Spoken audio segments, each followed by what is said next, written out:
최근 사회에서 눈에 띄게 늘어난 현상이 있다. 바로 황혼이혼이다.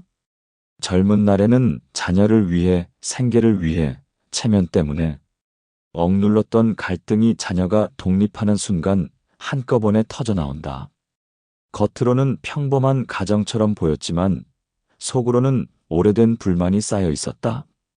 그래서 자녀가 결혼하거나 경제적으로 독립하는 시점이 되면 기다렸다는 듯이 결혼 생활을 끝내려는 사람들이 많다.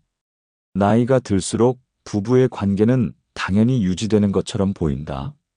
수십 년을 함께 살았으니 이제는 더 이상 흔들릴 일이 없다고 여긴다. 그러나 현실은 다르다. 오히려 인생의 후반부에 들어서면서 가장 큰 충격을 겪는 일이 바로 부부 관계의 파탄이다. 주변에서도 심심치 않게 황혼 이혼의 사례를 볼 수 있다. 평생을 함께할 줄 알았던 부부가 갑자기 갈라서고 오랜 세월 지켜본 자녀들마저 충격에 빠진다. 더 큰 문제는 한쪽은 이미 오랫동안 마음을 정리하고 있었지만 다른 한쪽은 전혀 눈치채지 못하다가 갑작스러운 이별 통보를 받는 경우이다. 그 상실감은 이루 말할 수 없다. 수십 년을 함께한 배우자가 하루아침에 낯선 사람처럼 떠나가 버린다. 이런 상황에서 가장 크게 느껴지는 것은 내 삶 전체가 무너졌다는 절망감이다. 부부 관계가 단순한 인간 관계가 아니기 때문이다. 배우자와의 관계는 인생을 지탱하는 기둥이다. 그 기둥이 흔들리면 삶 전체가 불안정해지고 집은 더 이상 쉼의 공간이 되지 않는다. 황혼이혼을 겪는 사람들이 극심한 외로움과 허무감에 빠지는 이유가 여기에 있다. 사람들은 말한다. 부부란 원래 세월이 흐르면 변한다. 그러나 변하는 것은 자연스러운 일이지만 관계가 무너지는 것은 자연스러운 일이 아니다. 그 사이에는 분명한 차이가 있다. 부부의 거리는 저절로 가까워지지 않는다. 오히려 저절로 두면 멀어진다. 부부 관계는 의식적인 노력이 필요하다. 가까울수록 더 신경 써야 하는 것이 부부 사이다. 우리 사회는 밖에서는 다정하고 배려 깊은 사람으로 평가받으면서도 정작 집안에서는 무뚝뚝한 남편, 무심한 아내로 살아가는 경우가 많다. 회사에서는 후배들을 다독이고 모임에서는 유쾌한 친구로 지내면서도 집에서는 말 한마디 건네지 않는다.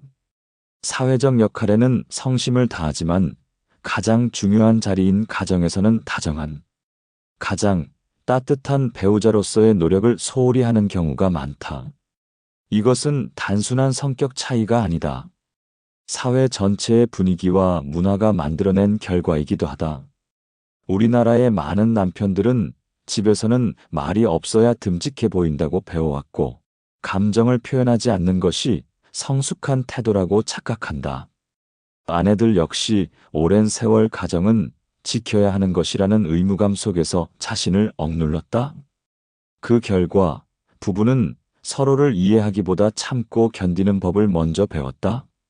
그러나 참는 것만으로는 관계가 유지되지 않는다. 표현하지 않는 사랑은 언젠가 메말라 버린다. 이제는 질문해야 한다. 한때는 서로를 세상 누구보다 사랑해서 결혼했는데 이렇게 남이 되는 것이 맞는가? 그리고 묻는다.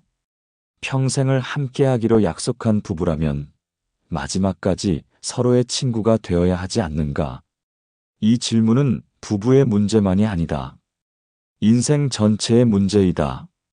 황혼이혼이 늘어나고 노년의 외로움이 깊어지는 지금 부부 관계를 어떻게 다루느냐에 따라 노년의 삶의 질이 달라진다. 배우자를 당연히 여길 때 관계는 멀어진다. 그러나 마음을 내어 다시 다가갈 때 관계는 새로워질 수 있다. 오늘의 이야기는 바로 이 지점에서 시작한다. 어떻게 하면 평생의 동반자를 다시 친구라 부를 수 있을까? 어떻게 하면 노년의 부부 관계를 외로움이 아니라 따뜻한 동행으로 만들 수 있을까? 부부의 관계가 멀어지는 이유는 단순하다. 처음에는 뜨겁던 마음이 세월 속에서 점점 변하고 생활의 무게가 둘 사이의 거리를 만든다. 젊은 날에는 서로만 바라보아도 웃음이 나왔지만 세월이 흐르며 그 웃음은 점점 줄어든다. 자녀 양육, 생계 유지, 집안일 같은 과제가 쌓이며 두 사람의 대화 주제는 점차 의무와 필요에만 머문다. 그 과정에서 마음을 나누던 대화는 줄어들고 감정은 안으로 숨어든다.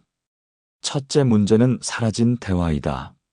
오랜 세월 함께 살다 보면 말이 줄어드는 것은 자연스럽다고 여기기 쉽다. 하지만 말이 줄면 마음도 멀어진다.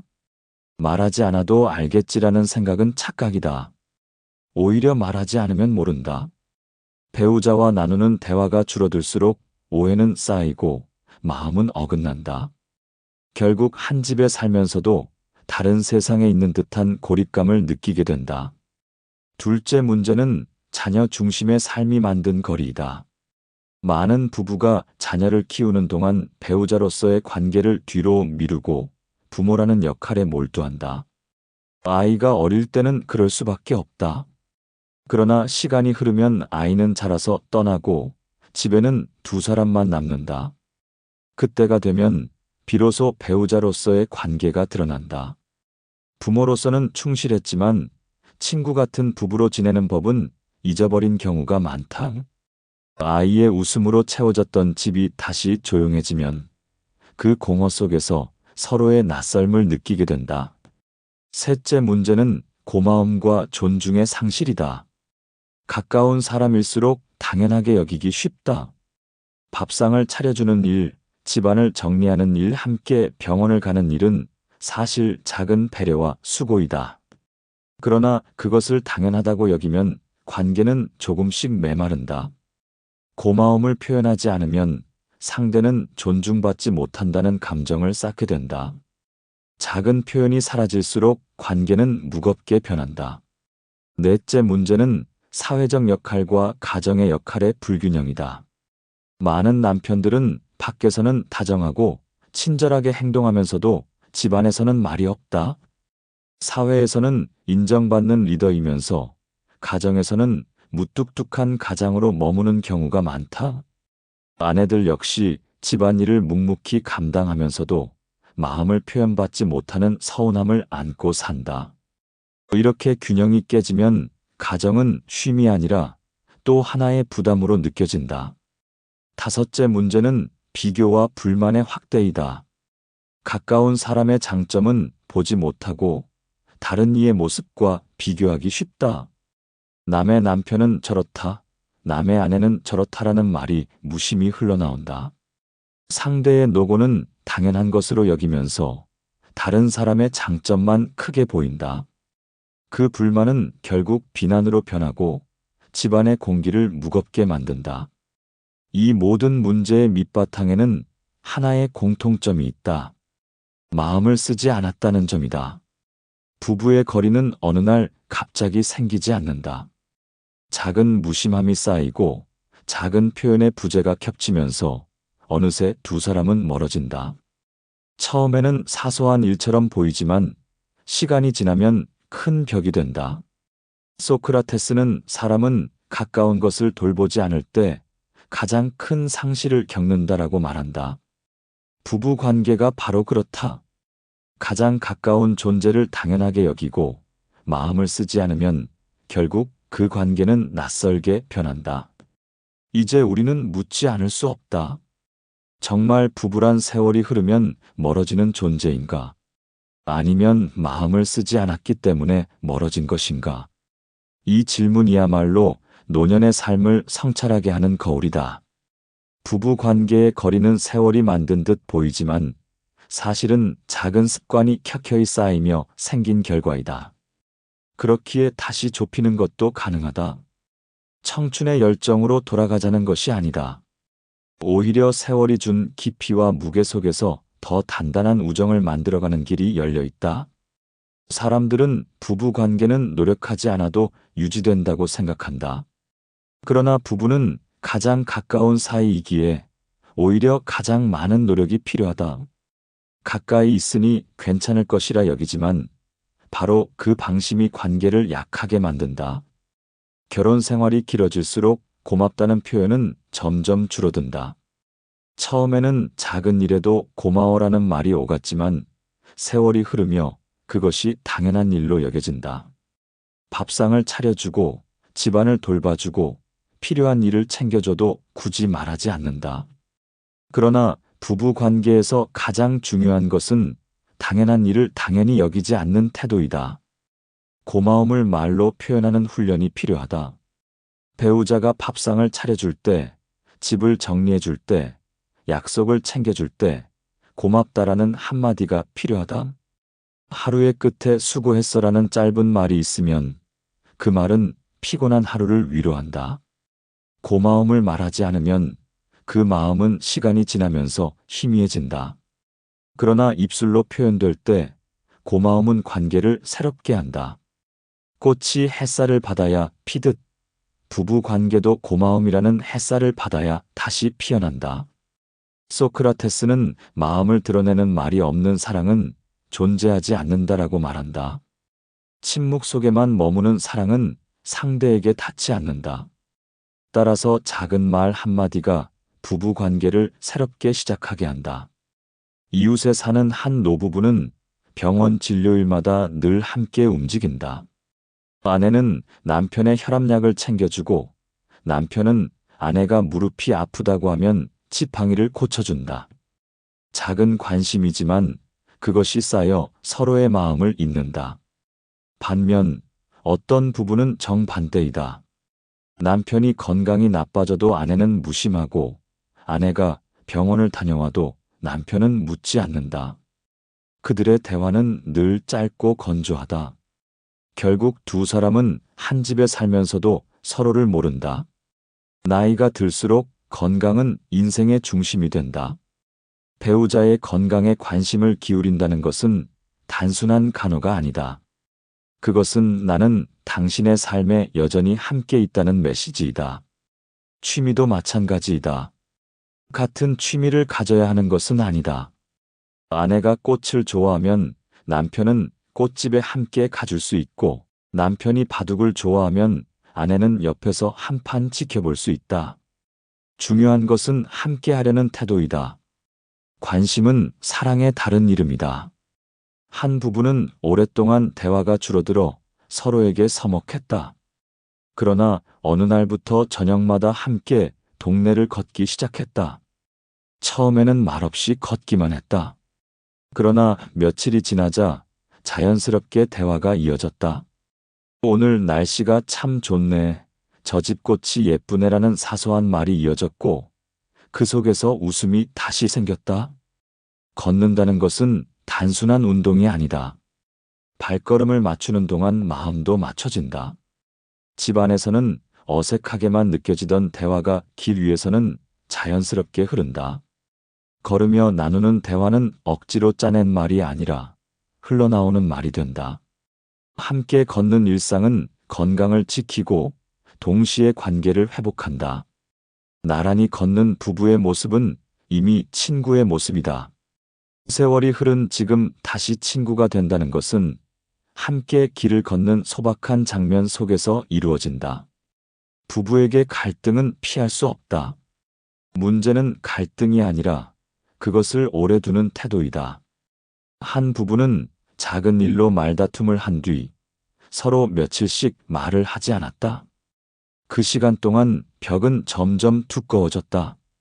결국 사소한 일로 시작된 갈등이 관계 전체를 무겁게 만들었다. 다른 한 부부는 달랐다. 다투더라도 금세 풀었다. 서로 화가 나도 잠들기 전에는 반드시 말을 걸었다. 내가 미안했어라는 짧은 말이 관계를 지켰다. 그래서 그들은 싸우면서도 더 깊어졌다. 소크라테스는 사람은 이기려 할 때 스스로를 잃는다라고 말한다. 부부 관계에서 이기는 것은 의미가 없다. 중요한 것은 함께 걷는 삶을 지키는 일이다. 자존심은 잠시 내려놓아도 된다. 남은 인생을 함께할 사람 앞에서 이김은 아무 의미가 없다. 나이가 들수록 대화가 줄어든다. 그러나 말이 줄어드는 것과 마음이 멀어지는 것은 다르다. 한 노부부는 같은 방에서 조용히 각자 책을 읽었다. 말은 없었지만 그 시간은 고요하고 편안했다. 서로의 존재가 주는 안정감이 있었다. 반대로 다른 부부는 같은 방에 있어도 침묵이 무거웠다. 서로를 피하고 말을 꺼내지 않았다. 그 침묵은 곁에 있으면서도 외로움을 느끼게 했다. 침묵 속에서도 곁에 있다는 느낌을 주는 것이 필요하다. 따뜻한 침묵은 위로가 되지만 차가운 침묵은 고립이 된다. 같은 공간에서 함께 시간을 보내되 회피하지 않는 태도가 중요하다. 친구는 늘 많은 말을 하지 않아도 좋다. 그냥 함께 있어도 편안하다. 부부도 마찬가지이다. 많은 부부가 서로를 공기처럼 당연하게 여긴다. 늘 곁에 있으니 굳이 표현하지 않아도 된다고 생각한다. 그러나 공기는 사라질 때 그 소중함을 알게 된다. 관계도 그렇다. 당연히 여기는 순간 이미 관계는 멀어지고 있다. 한 아내는 평생 남편의 뒷바라지를 했다. 그러나 남편은 단 한 번도 고맙다라는 말을 하지 않았다. 아내는 언젠가 자녀에게 말했다. 내 아버지는 나에게 고맙다고 한 적이 한 번도 없어. 그 말은 무거운 울림을 준다. 소크라테스는 가장 소중한 것은 가까이에 있으나 사람들은 멀리서 찾는다라고 말한다. 배우자가 바로 그 가까운 존재이다. 그 소중함을 당연시하지 않을 때 관계는 다시 새로워진다. 많은 사람들은 말한다. 이제 너무 늦었다. 그러나 관계에 늦음은 없다. 숨 쉬고 같은 집에 있고 함께 밥을 먹고 있다면 그것은 시작할 수 있는 순간이다. 어떤 부부는 결혼 40년 만에 함께 여행을 떠났다. 처음에는 어색했지만 여행지에서 서로를 새롭게 보았다. 남편은 아내가 여전히 웃을 때 눈가에 주름이 깊어지는 것을 아름답다고 느꼈고, 아내는 남편이 작은 일에도 설레하는 모습을 발견했다. 그 여행은 두 사람의 관계를 새롭게 열어주었다. 사랑은 뜨거운 열정만으로 지켜지지 않는다. 세월이 준 무게 속에서 자라는 우정과 신뢰가 있어야 한다. 배우자를 친구처럼 대할 때 노년의 삶은 더 이상 외로움이 아니라 따뜻한 동행으로 바뀐다. 부부가 다시 친구가 된다는 것은 두 사람만의 행복에 머물지 않는다. 집안의 공기는 가벼워지고 하루의 무게는 덜어진다. 배우자와의 관계가 따뜻하면 세상도 견딜만하다. 반대로 관계가 차갑다면 세상은 낯설어진다. 노년의 가장 큰 복은 곁에 친구가 있는 것이다. 그리고 그 친구는 멀리 있지 않다. 바로 옆에 있는 배우자이다. 마음을 열고 다시 웃고 작은 말과 작은 습관으로 서로를 존중할 때 부부는 다시 친구가 된다. 소크라테스는 좋은 삶이란 가까운 이와의 관계에서 드러난다라고 말한다. 부부의 관계가 따뜻하면 그것이 곧 인생 전체를 따뜻하게 만든다. 부부의 관계는 인생의 마지막까지 함께 가는 여정이다. 청춘의 열정은 시간이 지나면서 사라지지만 그 자리에 더 깊고 단단한 우정이 자라날 수 있다. 문제는 세월이 흐른다는 사실이 아니라 그 세월 속에서 서로에게 마음을 쓰지 않는 습관이다. 말하지 않은 고마움, 무심히 지나친 관심, 오래 두는 갈등, 차가운 침묵이 관계를 낯설게 만든다. 그러나 작은 말, 작은 습관, 작은 태도만으로도 관계는 다시 가까워진다. 오늘 우리는 부부 사이를 회복하는 여러 가지 방법을 살펴보았다. 고마움을 말로 표현하고 서로의 건강과 취미에 관심을 두고 함께 걷는 일상을 만들고 다툼을 오래 두지 않고 침묵을 따뜻하게 바꾸는 길이다. 이 5가지는 특별하지 않다. 그러나 일상 속에서 가장 강력한 힘을 발휘한다. 가까운 이에게 다정해야 한다는 단순한 진리가 부부 관계를 다시 친구로 만든다. 노년의 삶은 외로움이 아니라 따뜻한 동행이 되어야 한다. 배우자는 세상에서 유일하게 시작과 끝을 함께하는 존재이다. 부모와 자녀, 형제와 친구는 어느 순간 흩어지지만 배우자는 끝까지 곁에 남는다. 그러므로 배우자를 다시 친구로 만드는 일은 단지 부부 사이의 화해가 아니다. 그것은 인생 전체를 새롭게 밝히는 지혜이다. 많은 사람들은 늦었다고 생각한다. 이미 오랜 세월이 흘렀고 마음의 거리가 너무 벌어졌다고 말한다. 그러나 관계에 늦음은 없다. 지금 숨 쉬고 함께 밥을 먹고 같은 집에 살고 있다면 그것은 새로운 시작의 조건이다. 어제까지의 무심함이 오늘을 결정하지 않는다. 오늘부터 마음을 열고 말을 건넨다면 그것이 곧 새로운 출발이 된다. 소크라테스는 좋은 삶이란 가까운 이와의 관계에서 드러난다라고 말한다. 멀리 있는 성공이나 소유가 삶을 풍요롭게 하지 않는다. 가장 가까운 사람과의 대화, 짧은 웃음, 함께 걷는 발걸음이 인생을 따뜻하게 만든다. 부부 관계는 그 핵심이다. 배우자와의 관계가 따뜻하면 하루가 가볍고 집이 평온하면 세상도 견딜만하다. 반대로 관계가 차갑다면 하루가 무겁고 집이 불편하면 세상도 낯설다. 이제 우리는 다시 질문해야 한다. 사랑해서 결혼한 사람이 왜 남처럼 멀어져야 하는가? 평생을 함께하기로 약속한 두 사람이 왜 끝내 친구로 남지 못하는가? 답은 명확하다. 멀어진 거리를 좁히려는 마음이 없었기 때문이다. 그러나 지금이라도 그 마음을 내면 관계는 달라진다.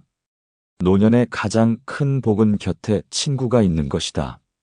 그리고 그 친구는 멀리 있지 않다. 바로 옆에 있는 배우자이다. 배우자를 친구라 부르는 순간 삶은 새롭게 빛난다. 웃음과 대화, 작은 관심 속에서 노년은 더 이상 외롭지 않다. 오늘의 메시지를 다시 새겨야 한다. 첫째, 가까운 이에게 다정해야 한다. 둘째, 당연한 것은 없다. 곁에 있는 것 자체가 기적이다. 셋째, 오늘부터 시작할 수 있다. 늦음은 없다. 이 세 가지를 마음에 담을 때 부부는 다시 친구가 된다. 그리고 노년의 삶은 고요 속의 외로움이 아니라 따뜻한 동행으로 채워진다. 이것이 소크라테스가 전하는 지혜이다. 오늘의 이야기는 여기까지입니다. 끝까지 함께해 주신 여러분께 진심으로 감사합니다. 앞으로도 소크라테스의 지혜가 삶의 무게를 덜어주고 흔들리는 마음에 빛을 비추기를 바랍니다. 구독과 좋아요로 마음을 나눠주세요. 감사합니다.